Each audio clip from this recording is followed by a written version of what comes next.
Welcome to another episode of Gamers, Developers and Scholars. I'm your host Javier, director of the game Dream of Darkness, and joining me today are... Hey, I'm Charles. Hi, I'm Ladyem. Okay, go ahead.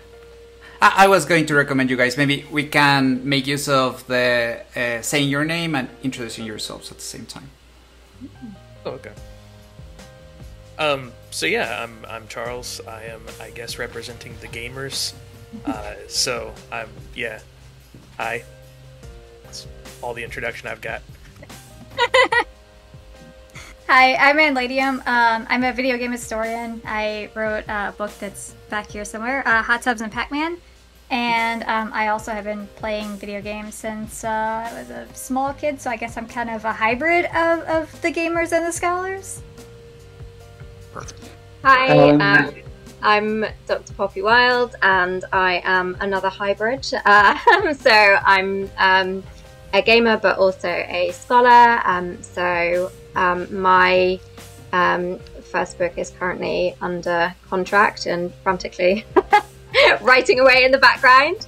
I both play and think and write about playing too. Especially about narrative, right? Because that's very interesting for us. Yeah, so narrative, character, and kind of the relationship between the gamer and the avatar in particular. Great. And yes, I'm Jack Orchard. I'm also I'm a hybrid in a slightly different way, in that I am a scholar. I did my PhD on reading practices in 18th-century letters, but I'm interested in moving my discussion of reading and emotional response in a historical framework, putting that in line with discussions about how contemporary gamers respond to video games. So I'm quite interested in things like emotional responses and the way that history gets framed in games and literature. Fascinating. And you have a particular context where you specialize, right, Jack? Yes. So I'm a specialist in 18th and early 19th century literature. So this French Revolution fits in nicely. Excellent. So that paves the way exactly to the game that we're commenting today, which is We the Revolution. It was developed by Polyslash and launched in 2019. So it's set in revolutionary France, just a few months before the terror. And we can already see the seeds of this. It was great, Jack, that you recommended this game, because we have been exploring all kinds of contexts. But curiously, even though our game is a historical game, we not necessarily see games in historical settings as often here in our circle. And even more importantly, the French Revolution affected many of us. Maybe we'll see the impact that it could have both in games and even in some of our societies. We can begin with why did you recommend this game, Jack? What was the most interesting thing for you? Well, so I'm aware of you and your work through the History and Games Network. Like the Facebook group and the website that's just gone up about that, and I'm also very, very interested in the idea of sort of the big question of sort of historical games research of what kind of arguments can you make about history and historical knowledge by framing something as a game? What does a kind of ludological reading do to historical narratives? And obviously, We the Revolution has a particular historical interest for me because it's my time period. But also, in the process of playing through the game, I've realised that it's presenting I think it's presenting a historical argument, and I'm interested to see other people who are more sort of expertise in game studies and sort of game response in particular, to see whether coming at it as history, I'll come off the bat, sort of spoilers alert, I don't think it's great history. But coming at it from a game perspective, I'd be very interested to see what sort of responses people have. Yeah, there are some differences in contrast with what really happened, but that's not an issue. We don't need the exact repetition, and we have discussed both with the HGN and here that history is a discourse. So it is a narrative that every author necessarily has to choose to edit, and it's totally okay, and actually it's something of an advantage for games to free up the possibilities with our medium. So I wonder, did you guys perceive, as Jack was saying, that there's, let's say, a position that this game has, a message potentially, by gamifying this context?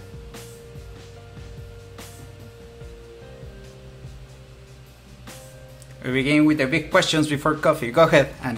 I'll say I fully admit, like, I have not played a whole lot of this yet. I've played some of it, and so I'm not sure that I'm like deep enough to actually be able to answer that in a way that I think is good enough.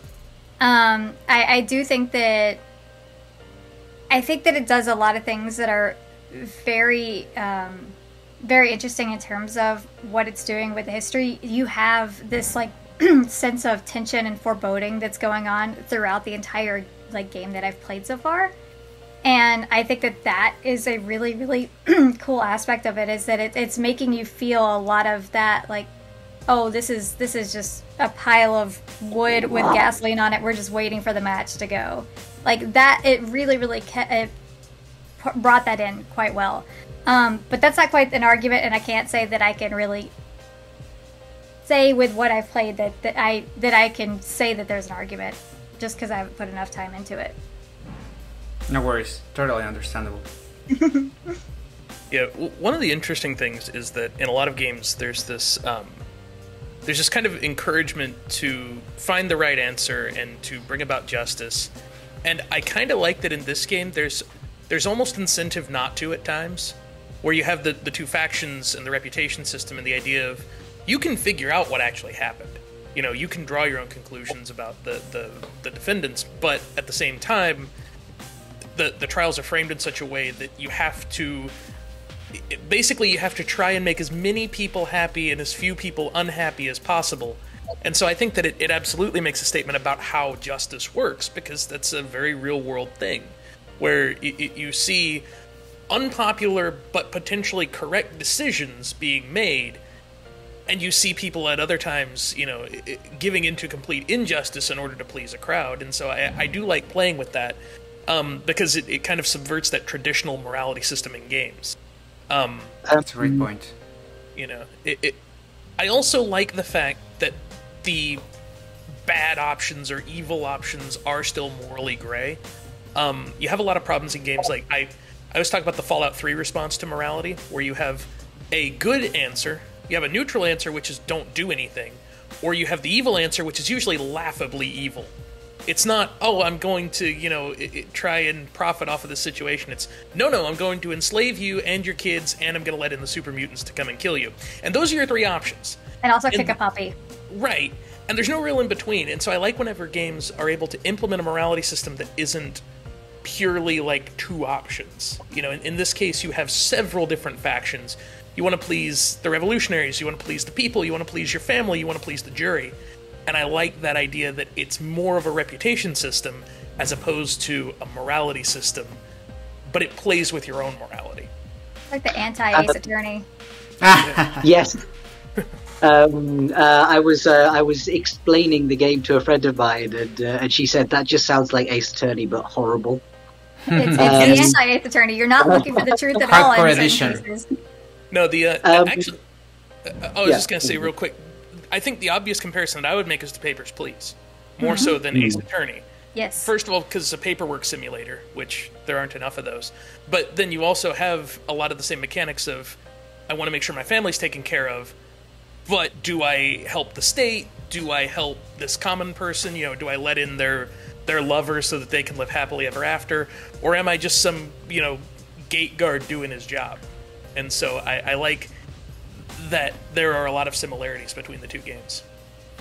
I think, I mean, just on that line, sort of, I think minor spoilers, I'm not sure, but one of the ways in sort of the mid-game that I found the game sort of directing you narratively is you end up if you produce a doomed timeline that sort of runs completely counterfactually, like I tried to save Louis XVI because I wanted to see what would happen. Of course.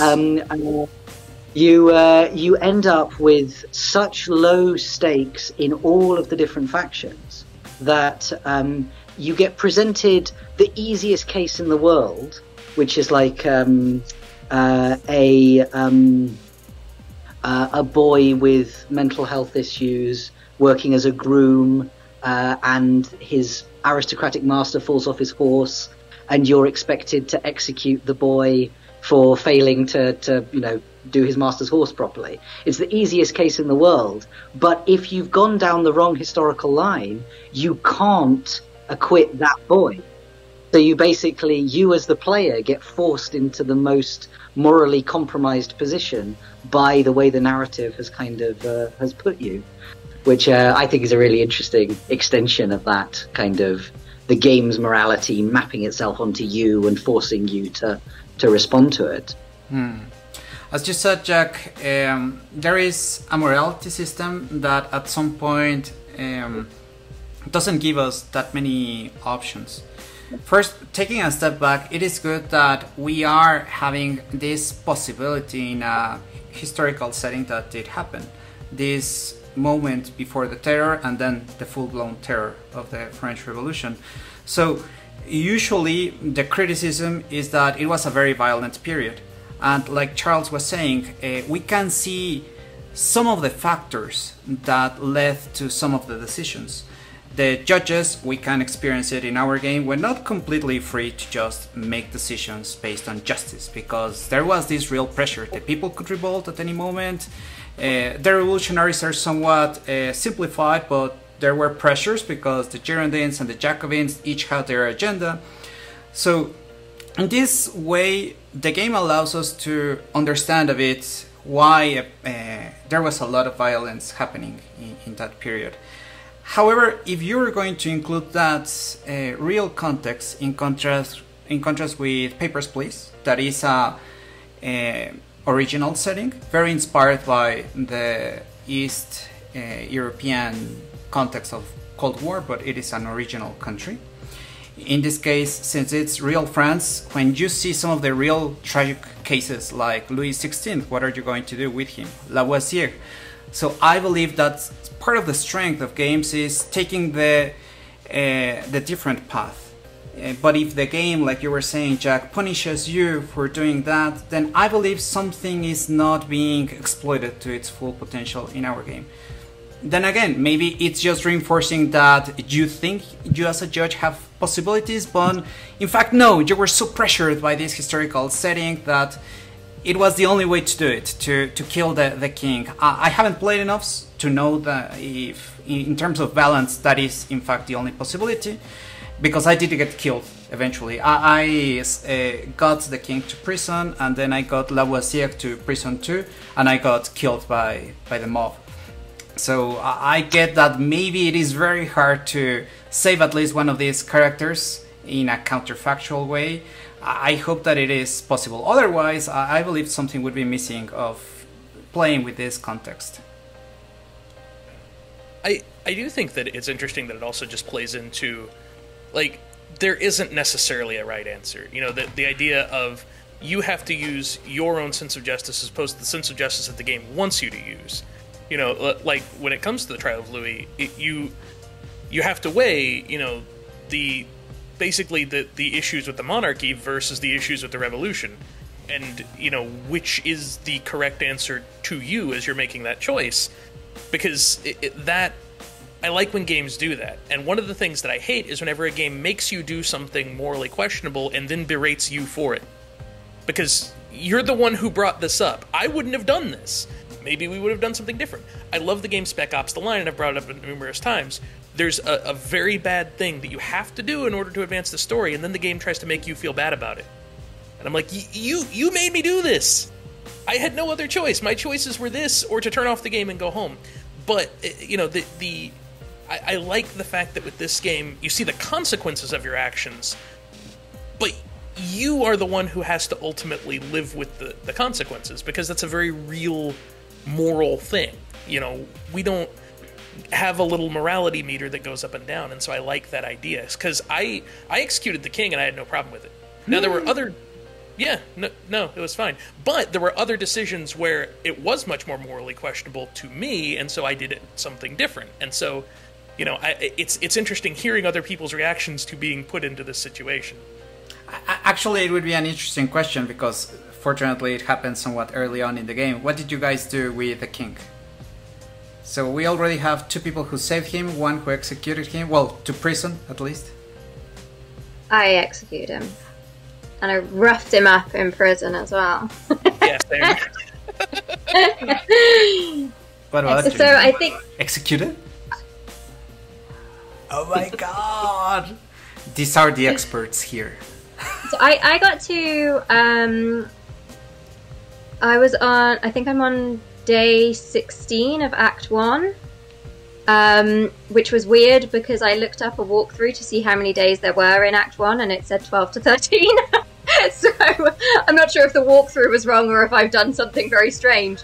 So that's kind of where I'm at. So again, I think, you know, same as Charles, really just kind of trying to do that that balancing. I think one of my issues sometimes with games like this is where you've got that kind of morality meter is I think that the simplified versions where it's, you know, basically like you're choosing one faction or the other, I always end up kind of being very in the middle and not really like, you know, placing my bets all in one place.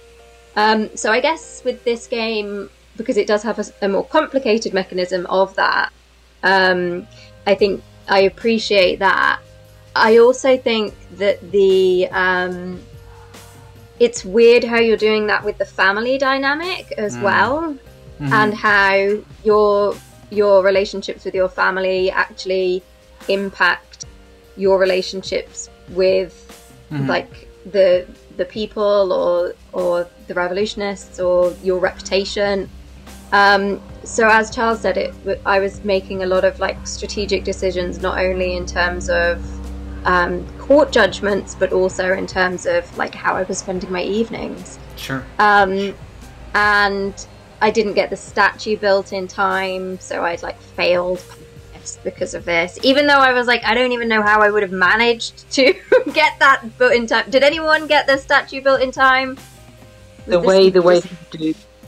So to do the statue in time, you have to concede that your family is going to dislike you for a little while, and you give every evening, because the percentage increase it talks about isn't the percentage that gets added to the statue. It adds up. So like, you know, if you do 5, then it's 5 the next time, add another 5, it's then 10, 15, so it increases exponentially like that, but you do have to give like 10 days of just, you know, ignoring your family. Okay, so I was being too nice to my family, and also and you pay the price. Do a bit of gambling. I did some gambling as well. I played some dice. I mean, sure with Jacques-Louis David, how could you not? When suddenly there's one of my favorite painters, and do you want to take a drink? Of course I'm going to take a drink, especially if my family is somewhat underdeveloped in terms of narrative. Yeah. So I think that's a really interesting point that so like when your youngest son is kind of like slipping notes into your notebook with drawings of like mummy crying, and I was a bit like, I don't know why she's crying. Like, you know, last night I took the family for an evening stroll, so I don't know why she's unhappy. So I think some, you know, some kind of areas of that could be well, it's weird, isn't it? 'Cause like it's an interesting mechanism, but it's like how much should that be fleshed out, or, you know, if it's there, if it is going to be used, then how much sense does it need to make in terms of like the character arc and the development? And as you say, you know, like, I mean, realistically, I don't really mind if like the family are annoyed with me. It's more that I don't quite understand the link between how much does my reputation with them affect, because it says, you know, I think your relationship with your wife affects your reputation. Your relationship with your elder son affects with your the revolutionaries. revolutionaries, and with your father is the common folk, so called. And so I don't know how much of a correlation there is with that. So Jack, perhaps you can say, is that something where, like, so when all of your family are annoyed with you and everyone hates you, does that actually have a material consequence in terms of how the... I think in terms of like the bars, the columns for each family member, I think if it's down into the red, then I think you get -1 on each faction that's represented, and if it's down to nothing, I think you get -2. But then if your wife is pissed off with you, you get there's an event thing that appears in the notebook, like if you ignore the jury, you get a little event thing saying like he ignores juries, corrupt judge or something, and that gives you another minus. I think if your wife if your wife's really, really unhappy with you, then you get unhappy family and like people gossiping about your unhappy family as another event. But can I, like, how spoiler free do we need to be? Who's worried about spoilers?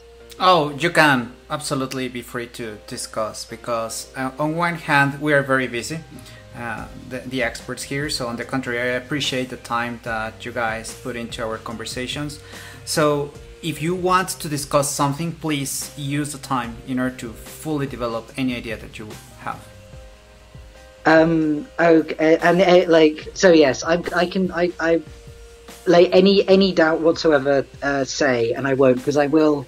What I want to say in relation to the family will spoil the whole game. At least on my and I know that we don't mind spoilers that much, but yeah, I don't think there's anyone who minds spoilers.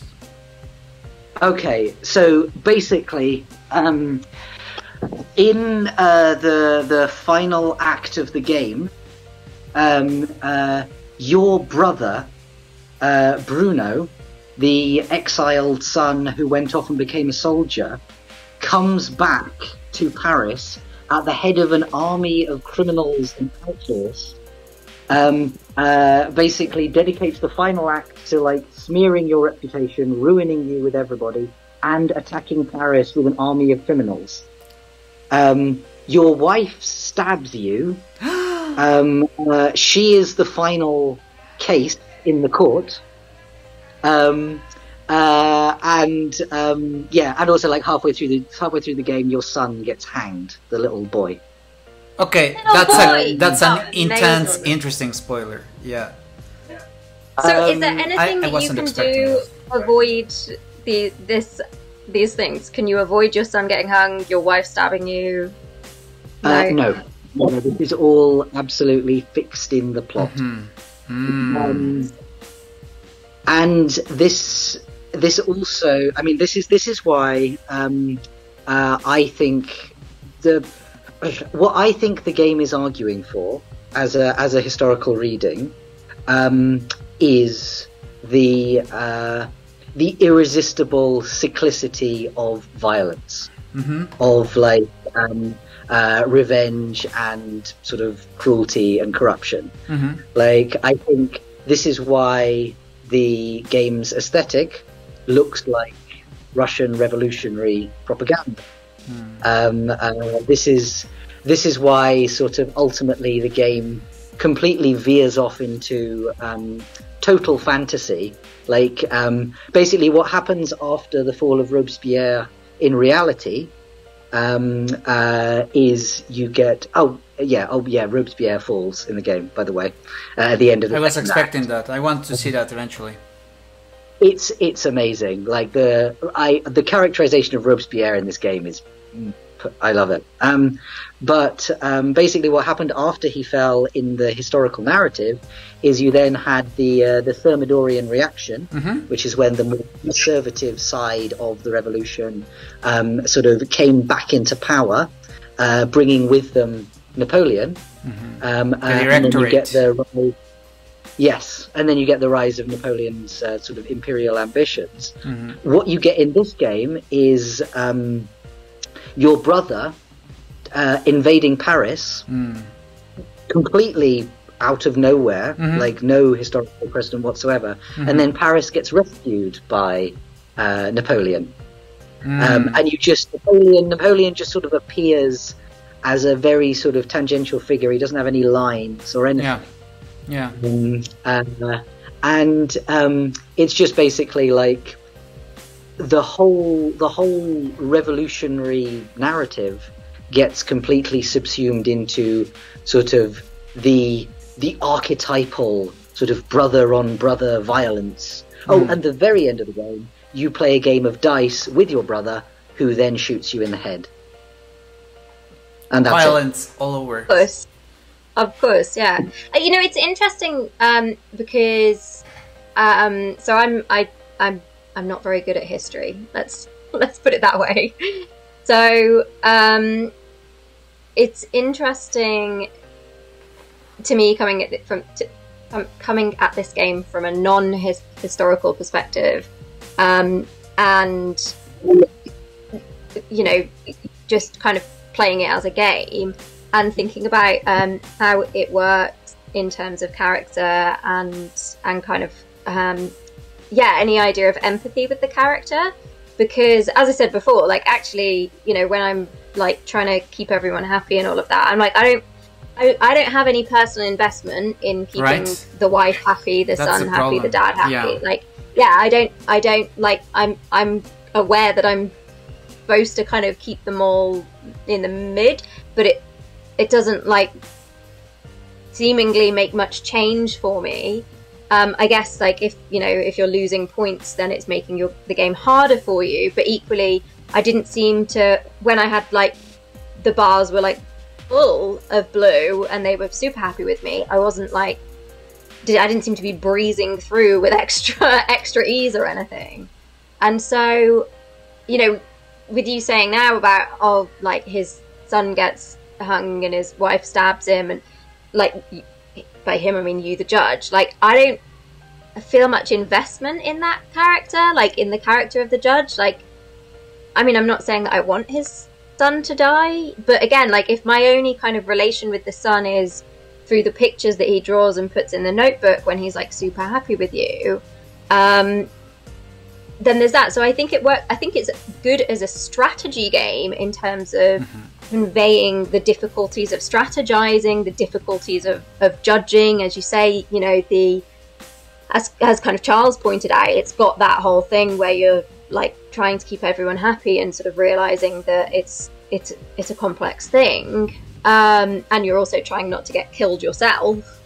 But beyond that, I don't feel like it kind of has much in terms of, you know, making you feel any empathy for the character that you that you're kind of embodying, or indeed any of the other characters, really. You know, as Charles said, sometimes you're having to make decisions where you're, you know, guillotining people who are clearly innocent, and I'm obviously going, oh well, that's clearly they're innocent, but in order to keep my social standing I need to cut off their heads.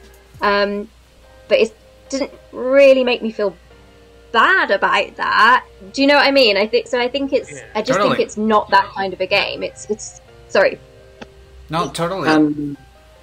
I think from a game perspective, a big part of the problem is that they went for a kind of half-hearted characterization.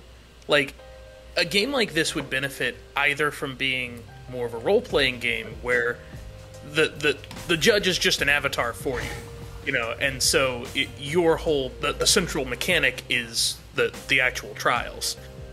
Or you could have a more character-driven experience where the judge is a fully fleshed-out character, and maybe you have cutscenes where you get to see the consequences of your actions a little bit more. You see that a little bit with some of the decisions, but, you know, if the evening stroll with your family became an actual event where now you're having a discussion with them, that would also be interesting. And I think that if they were going to go for that, it might have made more sense even to have multiple endings. I kind of like the idea of the inevitability of all of this.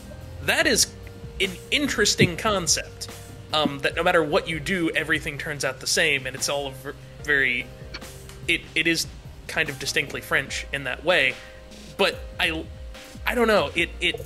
I think that it plays a weird sort of in-between ground in the same way that Papers, Please does. Where Papers, Please, you have a family.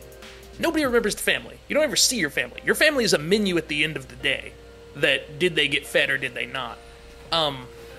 It's almost very Oregon Trail in that did they get sick, did they die, whatever. So yeah, I think that is kind of a weakness with this game.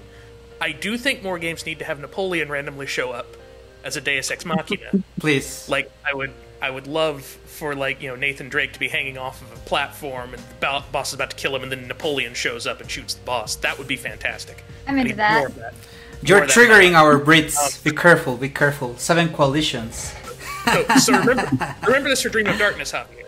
You know, in the That's what I'm thinking. Would it be with the Mexico de Maya? He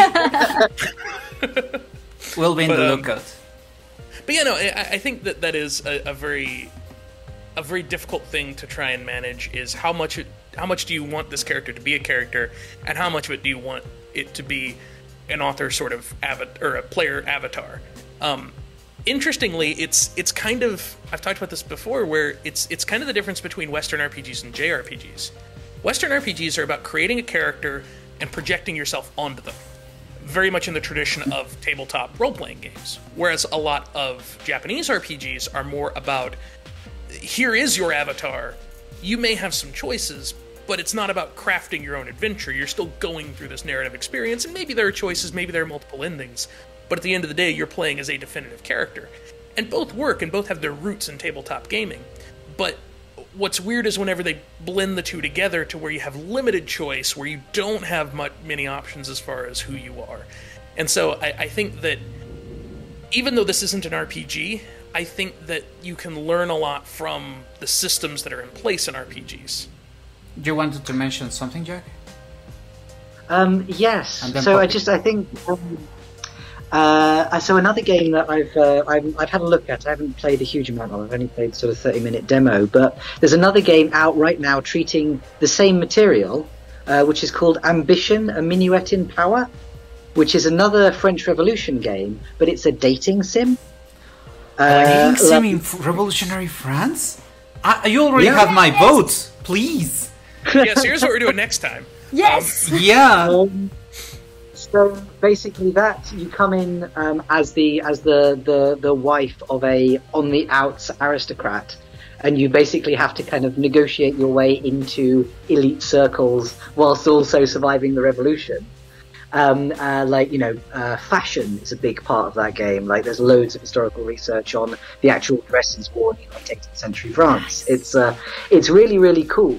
But immediately, there's a character, there's a historical figure that you encounter in the demo who's shared with We the Revolution, which is Thomas Alexandre Dumas. Ooh. So Alexandre Dumas, the novelist, his father, who was a black general. Yeah, he was a general in the revolution, yeah.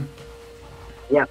And in We the Revolution, you encounter him towards the end of the game, and he basically comes in and says, I am a black general.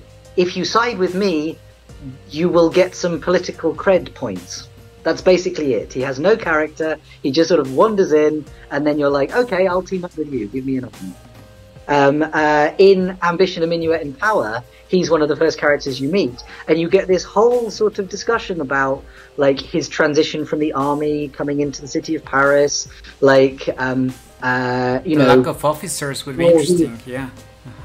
Yeah, and it's like there's a whole sort of character dimension, which is completely absent in We the Revolution. Yeah. So I think this is obviously not all games can do everything with game actually can do that. It's an interesting concept. Yeah. You want to mention something, Poppy? Just kind of bouncing off what Charles was saying, really, and just kind of leading on from that. I suppose that's the thing, is that it kind of feels like with some of the mechanics in We the Revolution, they've put them there to expand the possibilities of what you can do, but actually it doesn't really work because it just sort of dilutes how meaningful the different things are that you can do. And so, as you say, it's if you're going to have choices, where there's kind of consequences to those choices, then you kind of want them to be the more meaningful things. And I think that's the thing. It kind of seems to try and it's sort of hybridizing a strategy game with a kind of, as Charles says, not quite an RPG, but a kind of character-driven game. Mm-hmm. But you're not, really the consequences of your choices are not, it's not really your stakes in them that you're sort of supposed to mind about so much. And also strange things like when you build the statue, the fact that you can choose what the statue looks like. And I was thinking with that, I don't know if this has a purpose.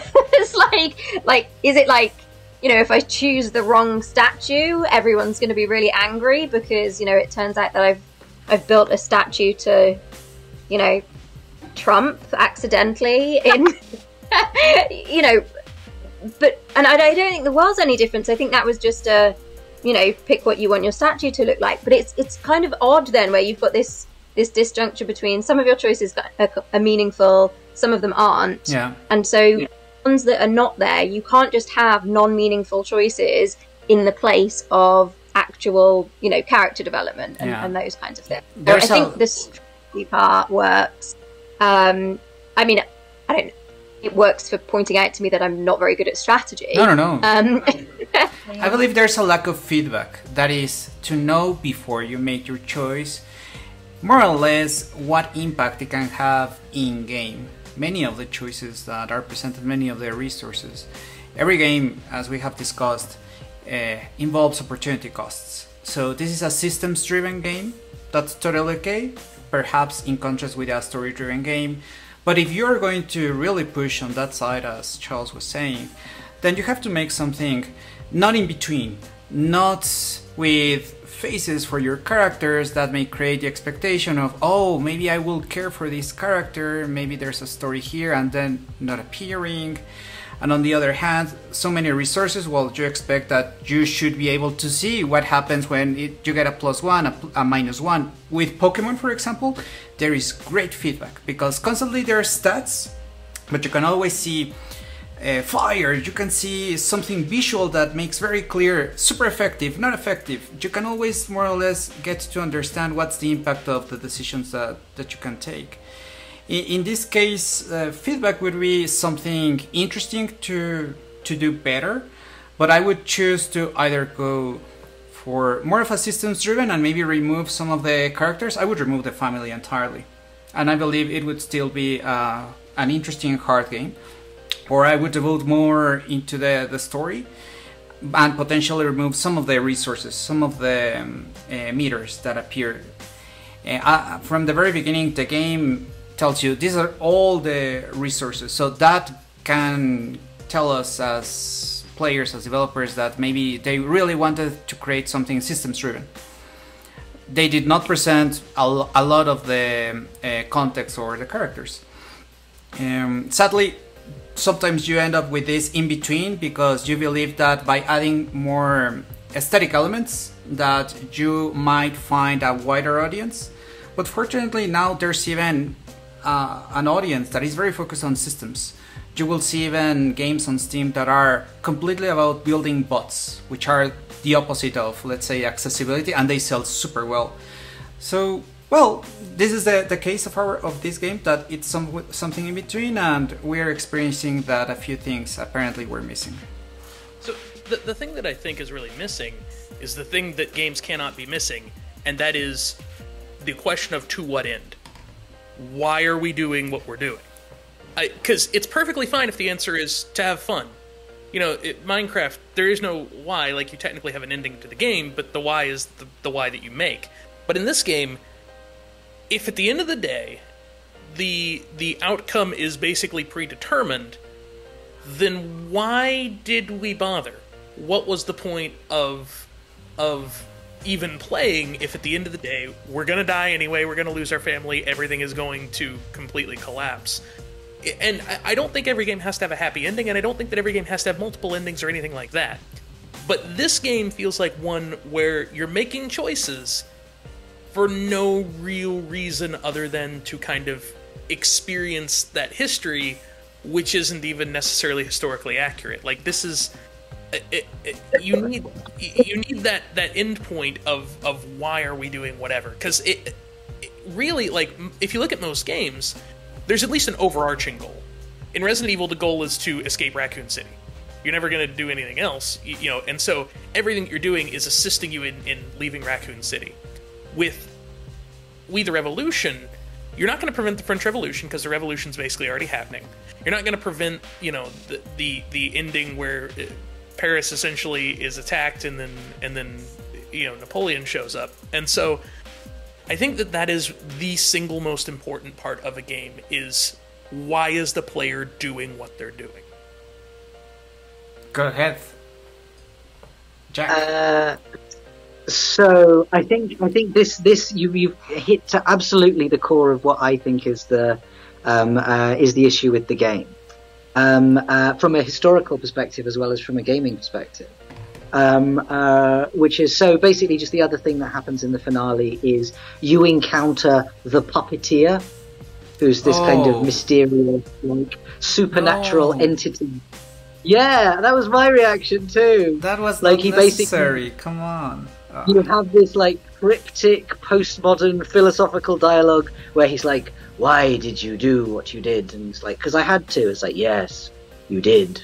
Like, and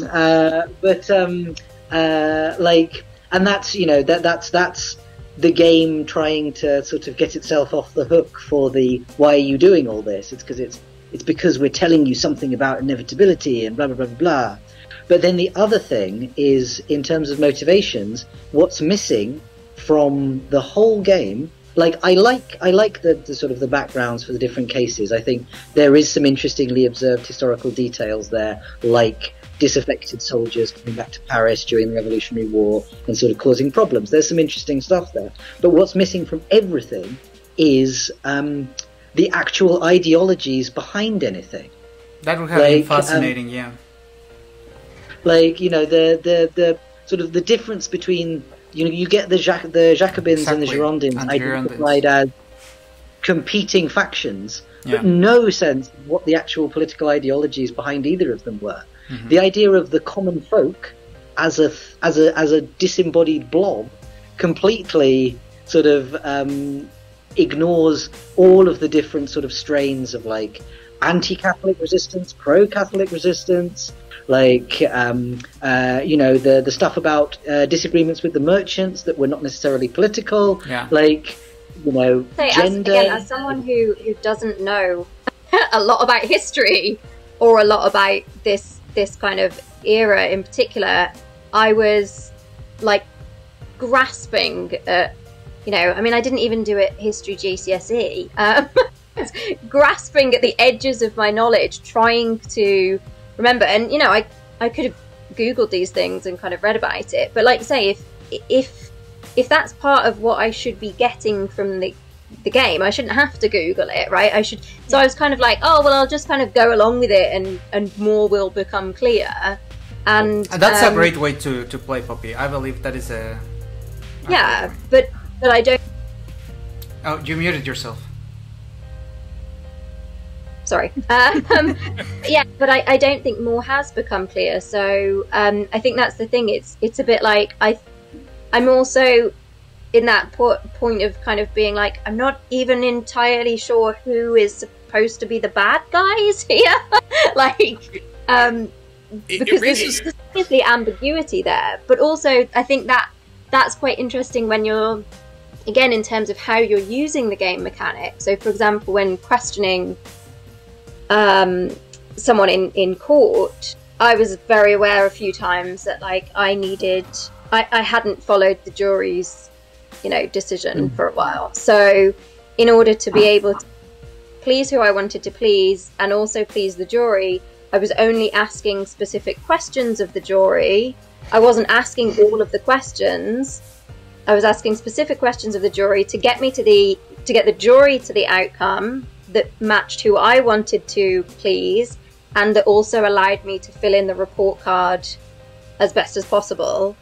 And so, as I say, you know, in terms of strategizing, I'm kind of aware of that. But as you say, in terms of like ideology or what that meant, I learned about how all of that adds up together. There's very little from that perspective. And I'm not saying that. Yeah, well, I'm not. I think it's one of those things, isn't it, where like it's not that you want every game that's historically based to be like teaching you loads. You don't want a game to become this like heavy educational experience that's so overloaded with facts that, you know, you're bored to tears. But as you say, you'd kind of like to know the context of like what these different groups are supposed to believe in. And as you say, and again, that's kind of a lacking aspect of the character development, right? Like I understand their different personal alliances. And their political alliances to a degree, but I don't actually understand what those political alliances are doing beyond that mechanic in the game. It raises another very important question. Sorry, Charles. I believe Anne was waiting for a while. Go ahead, then. Oh, it's okay. I was going to say that I think that that's an important thing to point out, is that you're just kind of dropped in the middle of this with zero context. And so if you don't really have any kind of background in this, then you're missing a lot of what is actually happening and why it matters. And I think that that's a big detriment here, is that like, oh God, it's been forever since I've actually done any research on the French Revolution. So I was like having to remember like in the cobwebs of the brain of like, okay, what is happening here? Where am I here? And that's somewhat frustrating, but also just kind of a miss here. And that, no, it doesn't have to necessarily be an educational game here. You do have to give some context so that you know why you're making these decisions, what matters, what doesn't matter. Like even if you are going to implement this like family mechanic in the game, you can have them like make kind of discussions about this so that you can bring in some of that context. That's a great idea. That's exposition. Yeah. Right. You don't have to have it be like a weird thing like, oh yes, I'm going to go have a conversation with my youngest son, and like we're going to talk about politics, and like you don't have to make it some weird stilted thing. You can make it like I've had normal like dinner conversations with my family about politics, and you know you can bring in some of the historic grounding here so that a lot of it would be a lot more impactful for whoever's playing the game, especially if they don't have any kind of background in this. Otherwise, you're kind of limiting yourself in who your audience can be and what you're actually trying to have them get out of it. Because if you're only trying to get people who are really into the French Revolution or have a strong background in that, you're really, really limiting yourself. And even if you're not necessarily trying to be an educational type game, you want somebody to actually come away with the game and have some kind of meaningful experience. And if you're missing a large piece of this puzzle, like if it's a 1,000-piece puzzle and you're missing like 300 pieces, that's still a significant chunk and you're not going to get the full picture. And I think that that's a lot of the issue here, is that you're just kind of like thrown in. It's like, well, have fun. Like, oh, okay, yeah. I guess. Yay, it's fun killing people. Because that was the point that I was going to make, is it fails, I think, the other question of who is this game for? You know, because it's clearly not for the historical scholar. It's not really for the person who has no background in the French Revolution. It's, you already have the disadvantage of it being a paperwork simulator like Papers, Please. And so you have a question of, who do you envision playing this and enjoying it? Because, like, you know, we talked about how there's a very pro-revolution stance, at least during the first half of the game. They mention the monarchists, but the monarchists aren't really discussed outside of the king himself. They kind of mention some of the tensions with the Catholic Church, but it's mentioned in a little bit of a court briefing, and otherwise it's essentially ignored.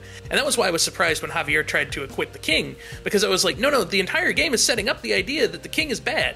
The king needs to be killed.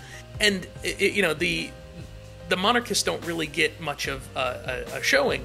And I feel like on the other hand, you have on the opposite end of the spectrum something like Assassin's Creed, where it wants to interrupt the fun assassin gameplay to have basically a History Channel special on the American Revolution in Assassin's Creed 3. And I'm like, that's great. That's really great that you did this, and there's kind of a cool factor to the idea of using these historical figures, but I don't care, I want to stab people. This is the game where you kind of want to implement some of that historical thought, I think, and introduce who are these people, why should I care, what are the actual stakes, You know, and what am I doing? How do I figure into all this? Because that, I think, was lost on a lot of this. Indeed, and it is interesting to contrast our experiences. Naturally, Jack is an expert. Myself, I'm an aficionado, so I adore the French Revolution, and fortunately I did remember a lot when I was playing this game. And I was appreciating a lot of what was discussed because I was filling in the gaps. Now that you mention it, if you don't have that context, then naturally a lot of this is lost. When the painter showed up, and I was like, oh my god, of course, Jack Louis David! And I'm like, maybe the wife reacted the same as many players. Who is that guy? Why are you going drinking with that guy? And I, well, he painted Napoleon crossing the Alps! That would happen later in history. I believe that this game, at the same time with its flaws that we have mentioned, makes us wonder, should we explore more historical periods with our medium?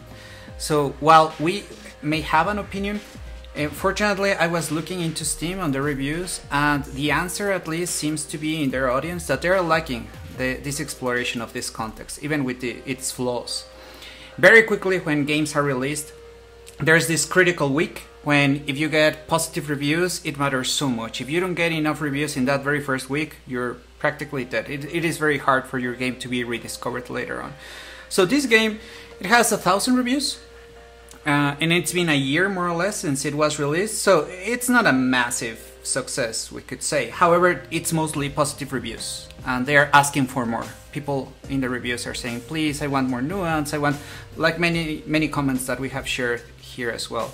So this says that fortunately there's a segment of players who want more details in their historical settings, and that is very good for developers to hear, because we also get other kinds of comments. We have gotten that with our historical game. I don't want a history lesson, some players will say, and that naturally as a developer makes you wonder, how much details should I share? It's so easy to over saturate, to saturate in any game with information.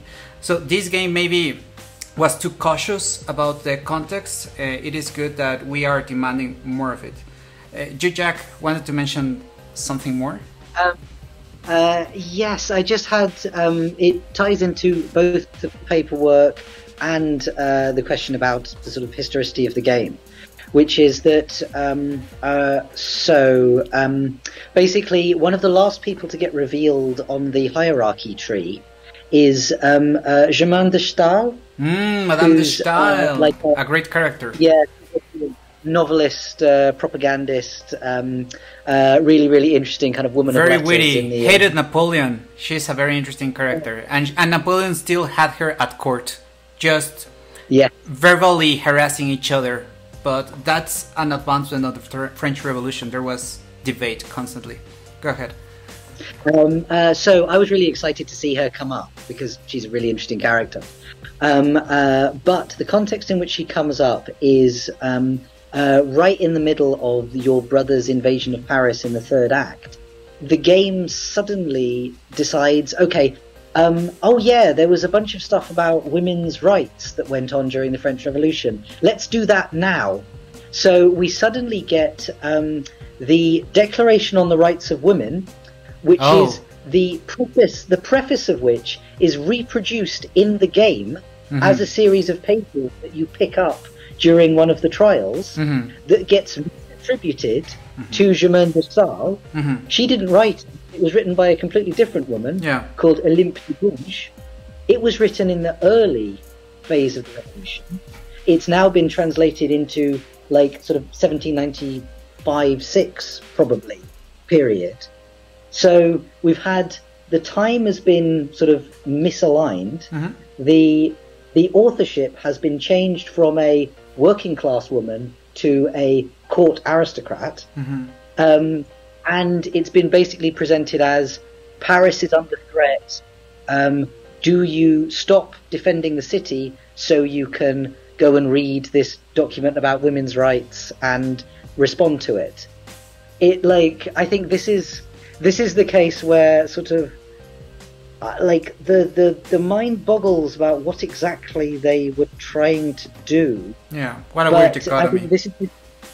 Yeah, this is it's a really interesting case for literally every single way, morally, gameplay mechanics, narrative, history, To get it wrong. everything. Yeah. They were missing so someone I to also edit did- their text. That's why I sent to Puppy, hey, look at this before it's built. To Charles, to Manny, to Anne. I mean, on the whole, like, I don't want a history lesson thing. I think it's not a question of detail. I think it's a question of how it's presented. The thing is, to me, the most interesting parts of history are the ones that you can tell rather than just being like, here's a document that explains all the history, or let's grind the gameplay to a halt to watch a reenactment. You know, like, for example, for a year I worked as a museum educator, working with third grade groups. And the thing is, these are kids who you would expect would be bored to tears in the museum. But by showing them artifacts and by having these stories, you can illustrate these points, and the kids really enjoyed the tours. And I think that that is a way that you have to kind of introduce it with games, is weaving that into the gameplay.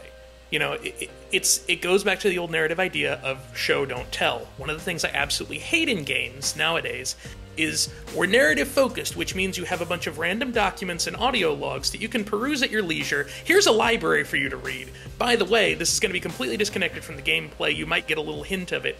No, that is the worst possible way to make a game. I hate it. I was going to say, if we compare this to Chicken Police, which we played a few months ago, I know more about the ideologies. I was thinking that as well, Poppy. Yeah. And again, also, you know, as Charles says, it's done very well in terms of through the story. You know, we know about like the Hive, we know about I can't actually remember what they were called in that game, but we know about, you know, the different factions. Yeah, the within monarchists as Chicken. well. Yeah. Yeah, there was the monarchists and I can't remember what was it. The revolutionists. Hive, and there was The Hive was. Yeah, but anyway, you get my point. You know that actually through that game where, you know, Jack, it's a game where it's chicken being police. Sure. That is what it is. But again, like there's much more in the context of that it's where, like I say, I'm like, well, that game gave me the history of that world, and it clearly wasn't a history lesson, but it gave me enough more. You know, we all said actually in terms of world building, it gave us more about the history of that world and the ideologies within it than you needed just for that game. I think that's what you have to think about games with a historical context as well. You know, just because they have a real history doesn't mean you should assume the knowledge of that. You still need to give people the context that they need for the game, and as Charles says, you need to give them that in a way that is built into the game mechanic and not just a kind of additive thing. So yeah. I think I may just be seeing it through rose-tinted spectacles because I really like the game, but the Valkyria Chronicles, the kind of squad shooter, romanticized version of World War II game, that there's a really, really good essay on it in one of the historical game studies journals, but basically talking about how that models stuff like anti-Semitism in its kind of character, in the simplest like sort of in-game structures, or as in this character will have a debuff if it's next to a character that is the sort of the in-game version of Jews or Gypsies, which is the Darkson. So you can have a Darkson hater trait. So this character will get disadvantaged if it's near a Darkson character. Where literally, like, you get anti-Semitism as a kind of casual thing that exists in the world modelled. You also get the fact that it makes military discipline harder modelled, and none of it by ever sort of giving you... I mean, the game does give you bits of narrative about Darkson 8, but it doesn't give you this document saying, you know, here are all of these prejudices. Mm-hmm. It models them within the gameplay. Mm-hmm. I believe that sometimes, sadly, there's too many documents, because it is hard making a game, so you can't expect a developer to be very skilled in programming, in developing the assets, the art, and at the same time to understand the meaning of historical events, of ideas, and translating that thanks to game design into a fun mechanic. So I have seen that with our team as well. It takes some efforts in order to really choose only a few things, like in Chica Police, and those few things actually find a character-driven game in the case of our title, so that it's meaningful for players. Sometimes it happens the opposite. You're, as a programmer, you're very capable to do something, shooting mostly, and so you find then later on, very later on, a historical context for that shooting to happen that is very well polished. We are fortunately demanding more now, and we are connecting now with players who want this nuance and know, because they are sophisticated players as well, that gameplay does have the capabilities to show this nuance for historical opportunities. This has not only happened with games. Making use of the fact, Jack, that you recommended a game in the French Revolution, it is interesting to compare this with the novel of A Tale of Two Cities. The French Revolution was very violent, and then in art, for a time, especially in literature, it was established as a violent, mindless period. But then came Dickens, and he was the first to show the violence, but also in context with this novel. So it was easier for someone who didn't know about the French Revolution, especially the British public, to suddenly understand more about the causes that led to this violence. In games, we're a younger medium, so we are still exploring how to sometimes show the nuance at the same time that we're developing something fun. We are doing with more original settings like Papers, Please. Since we are free from researching a lot the context, sometimes that's when in original settings we can see the nuance, because you have less resources devoted to the historical research and you have more resources into fine-tuning the gameplay. Now, fortunately, I believe with the Historical Games Network and with more players that we're discovering, now we're seeing these two things getting closer, the demand and the offer of developers offering this value. Yeah. Well, and like one of the things that I've said before, so I was a writing tutor for 5 years. And I was not teaching people English, I was teaching people literally the mechanics of here is how you write. And one of the things that we had to go over a lot was nuance doesn't just mean dumping everything in. You as the author want to say so much, and it's great that you've thought about the world, and it's great that you've thought through all of these different ideas. We as the player don't need to know all of that. And there may be some things that get lost, and there may be some things that you don't feel get adequately explained, but you can find ways of integrating them. You know, you can find little artifacts, little Easter eggs, and those are in many cases more fun than, by the way, here's a codex full of things. You know, when you're creating a narrative-driven experience, it's okay to use visual storytelling. I think that a lot of people think that narrative-driven just means a whole bunch of talking, a whole bunch of cutscenes, and distracting from the gameplay. And that's not really the case. You know, I'm struggling to think of an example right now, but there are plenty of games which use very environmental storytelling. Exactly. BioShock, for example, you don't get to see the city at its splendor, but you can put the thing together. I will say BioShock relies on those audio logs, and I'm really angry about that. And I'm really glad Bill Gardner isn't here.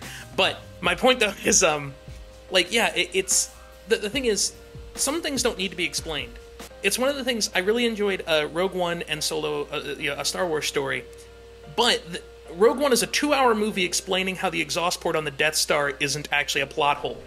Solo, a Star Wars story, is 2 hours explaining how, no, the parsec thing in the original Star Wars actually does make sense. It wasn't that George Lucas confused parsecs with time, it was that actually the Kessel system is full of black holes, and therefore... And it goes off on these whole long tangents, trying to explain absolutely everything, because a writer was really pleased that they knew this thing, or that they could come up with an explanation for this thing, and we didn't need to know it. They were fun movies, but we didn't need to know it. And so I think that that's important to remember, is that we as a writer want to tell every part of our story, even when the reader doesn't care, or doesn't need to know, you know. It is very sane that, for that reason, to complement any writing endeavor with an editor.